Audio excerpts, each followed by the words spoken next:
What if the biggest barrier to, what you want in life isn't actually out there in your circumstances? What if it's something uh, profoundly within your own mind? And what if just by understanding this, you could unlock a truly astonishing power? Today, we're doing an in-depth exploration, a real deep dive into a book that promises exactly that, The Power of Awareness by Neville Goddard. Now, this isn't your typical self-help manual, not at all. It's a pretty bold metaphysical treatise, really. It asserts that your consciousness is the singular fundamental cause of, well, everything you experience. So our mission in this discussion is to distill Neville Goddard's, let's say, revolutionary insights into three practical keys for you. First, what's the core problem this book aims to solve? Second, its groundbreaking main ideas about how reality truly operates, according to him. And third, the concrete steps you can actually take to immediately begin applying this profound wisdom in your daily life. Okay, let's unpack this thing. Get ready. This might be a perspective shift that reframes, well, maybe everything you thought you knew about control and creation. It's really fascinating, isn't it? How Neville Goddard just completely flips conventional wisdom on its head. He directs our attention away from all those external forces we usually blame and points towards something much closer, much more intimate as the ultimate architect of our reality. Yeah, I think many of us, and I'll include myself here sometimes, walk through life feeling like we're sort of at the mercy of outside events. We hit setbacks, feel stuck, wish things were different. And our immediate instinct is often to point fingers, bad luck, other people, external conditions. Yeah. Those are the culprits. But Neville Goddard has a dramatically different take on this whole thing. Absolutely. A completely different perspective. The book opens by directly challenging what he calls man's chief delusion, which is this deeply ingrained belief that there are causes for our experiences other than our own state of consciousness. According to Goddard, every single thing that happens to you, everything you achieve, everything that comes from you, it all stems directly from your inner state, your consciousness. He even redefines sin, which is interesting, not as a moral transgression in the usual sense, Right. but as missing the mark. Essentially, failing to align with or embody the desire you want to achieve, or maybe the person you truly want to be. So if we're feeling held back, or maybe our plans just aren't quite materializing, Goddard suggests it's not because the world is somehow against us, Yeah. but because of our own internal alignment, our own state. That's a pretty radical idea for a lot of us. It really is. Especially, in a world that puts so much emphasis on external action circumstances. It shifts the entire locus of control inward. Precisely. Right. It really challenges us to look within for the root cause of our experiences rather than constantly searching for external reasons or, quick fixes. The core implication is that our current outer reality is, well, it's nothing less than a faithful reproduction. A precise mirror, you could say, of our current inner state of consciousness. It's a very demanding concept, actually, because it places absolute responsibility squarely on our own shoulders. No more blaming. That idea of consciousness being the sole cause is, profound. But let's dig into a concept that's absolutely central to all of Goddard's work, I am. There are listeners who might be encountering this for the first time, or maybe even those who are familiar with it. How does Neville Goddard really define I am? Why is it so fundamental? Okay, yeah, I am. It's presented as the very self-definition of the absolute, the foundational essence, the bedrock of everything that exists. He describes it as a feeling of permanent awareness, the absolute center of consciousness itself. And the really profound claim in this book is that consciousness is the one and only reality, the first and only cause substance of the phenomena of life. That's his phrasing. So in essence, nothing truly exists for us or comes into our experience except through the consciousness we hold of it. It's not so much about having consciousness, it's about being consciousness. That's a subtle but huge distinction. It is, because if your consciousness is the only reality, then everything you perceive, circumstances, conditions, even solid objects are, as the book puts it, only the products of your own consciousness. The world, Neville Goddard states, moves with motiveless necessity. Now, what he means by that is the outer world has no independent will, no motive of its own. Rather, it must manifest your concept, the specific arrangement of your mind. Think of it like a projector and a screen. The screen just shows what the projector sends. It has no choice. Right. So when you say I am unwell, or maybe I am strong, you're not just stating a fact about how you feel right now. According to this book, you're actively defining your reality in that moment, because that I am then rearranges itself to manifest that very concept. Exactly. It's like the book uses this powerful analogy of a piece of steel becoming magnetized. Yes, that's a great one. A piece of steel, when it's magnetized, doesn't differ in substance from when it wasn't magnetic, right? But the internal arrangement of its molecules has changed. Magnetism isn't something added. It's something displayed through that inner shift. So things like health, wealth, beauty, genius. They aren't created out of thin air, but they're manifested by the internal arrangement of your mind, by what you accept, what you consent to as true about yourself. It's less about acquiring something new and more about revealing what's possible within consciousness. Exactly right. Beautifully put. And this leads directly to the next really powerful idea. Okay, so how do you consciously direct this inner rearrangement? How do you effectively use this potent I am? Yeah, that's the big question, isn't it? If our consciousness is the master blueprint, the vital question becomes, how do we consciously control that blueprint? How do we direct this powerful I am effectively? And this is where the power of assumption comes right into the picture. It's really the cornerstone of Neville Goddard's practical teaching. The book really stresses that a fundamental change in your consciousness is absolutely necessary before you can expect any change in your outer world. It has to start within. So the first step, naturally, is an intense, clear desire. You have to know what you want to be, do, or have something different. But the crucial second step, the core of it, is to assume the feeling of your wish fulfilled. Assume the feeling. Yes. This means, essentially, creating an ideal of the person you want to be, or the reality you want to experience. And then immediately, assuming you are already that person, or that reality is already present, feeling it as real now. And Neville Goddard draws a critical distinction here. Knowing something mentally, he says, is thinking of it. It's objective, distant. Like studying it. Exactly. But knowing a thing spiritually or powerfully is becoming it. It's thinking from it. You must not just talk about the thing you want, you must be the thing itself.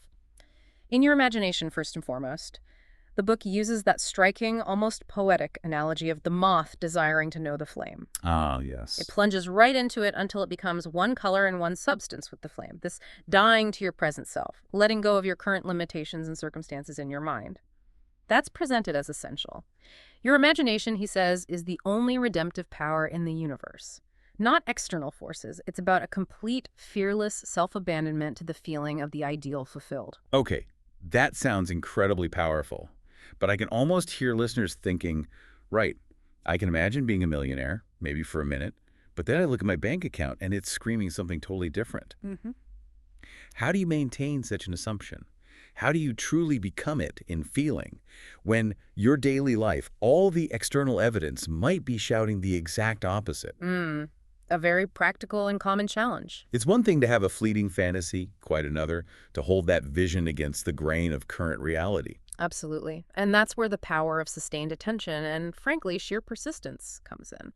Goddard is very clear on this. He says, attention is forceful in proportion to the narrowness of its focus. The desire that actually realizes itself is always one where your attention is exclusively concentrated. Laser focus. Exactly. Not a vague hope, but a definite focus. The book even offers a practical exercise for strengthening this mental muscle, he suggests. Night after night, just before you drift off to sleep, strive to hold your attention on the activities of the day in reverse order. Oh, interesting. Why reverse order? Well, it takes concentration. It forces you to control your attention rather than letting it drift randomly. It helps you train that attention to be more disciplined, less scattered, and that's vital for holding an assumed state, especially when drifting off to sleep, which he sees as a key time. And furthermore, the book explicitly stresses persistence. It's not enough to just feel yourself into the state of the answered prayer once, for 5 minutes and then forget it. You must persist in that state. This means maintaining an attitude of the wish fulfilled. And he emphasizes frequency, not the length of time, making it feel natural through repetition. So lots of short moments of feeling it is better than one long session. Potentially, yes, making it habitual, natural. This demanding persistence is likened to some biblical parables, like the story of the unjust judge who finally grants a request just because a widow was relentless. Her importunity, her sheer, persistent, almost annoying insistence. Okay. You have to keep returning to that feeling, that assumed state again and again until it becomes your default inner reality, until it feels more real than the outside world. So, is there a trick to this persistence when results aren't immediate? Because they often aren't, right? Or when doubt inevitably creeps in. And, the big question, if this law is so undeniably true, as Goddard claims, why do so many people, even when they try to apply these principles, experience what looks like failure? Is the law itself flawed somehow? That's a profoundly important question, and the book tackles it head-on. Neville Goddard is very clear. Failure is never a flaw in the law itself. The law is impersonal, like gravity.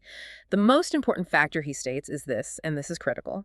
The time it takes your assumption to become fact is directly proportionate to the naturalness of your feeling of already being what you want to be. Ah, the naturalness of the feeling. Exactly. If it doesn't feel natural to you, deep down, implicitly, to be what you're imagining, then you won't experience it externally. It remains forced, artificial. This, he suggests, is why many people die in their sins, meaning they never truly transcend their current unwanted state, because the new state, the desired state, never becomes natural to them. It always feels like pretending. Okay, so how do you cultivate that naturalness? Well, according to Goddard, the secret lies entirely in imagination, but used correctly.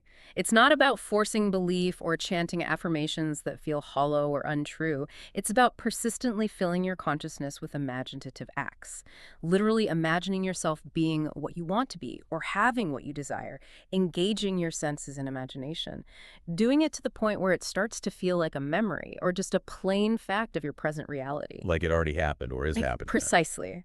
When you can recall the feeling of your wish fulfilled as vividly, as naturally as you recall what you had for breakfast this morning, that's naturalness. Failure, he insists, is always some error or weakness in your consciousness, usually a failure to achieve that natural feeling. But it can be overcome with consistent, focused persistence and imagination. It's about cultivating that deep inner conviction until it just is. This is where the theory really needs to meet reality, doesn't it? And Neville Goddard's book doesn't shy away from this. He includes quite a series of remarkable case histories that, if you take them as presented, serve as concrete demonstrations of this law in action. These stories really bring the concepts to life. They certainly do. They make it tangible. Let's maybe look at a few memorable examples directly from the book. One really striking story is about a soldier in 1943 during World War II. He was intensely eager for an honorable discharge, but his application had been repeatedly disapproved. A CO just wouldn't sign off. Okay. So night after night, just before falling asleep, that key moment again, this soldier didn't just wish or hope. He imagined himself physically back in his New York City apartment. He vividly felt the familiar texture of his own bed. He saw the specific view from his window in his mind's eye. He heard the sounds of the city he missed. He lived it internally. 8 nights later, completely out of the blue, his discharge was approved. Despite the colonel's personal, strong objections to letting him go, it just happened. His persistent assumptions seemed to harden into fact. Wow. Okay. Then there's another one involving a young boy.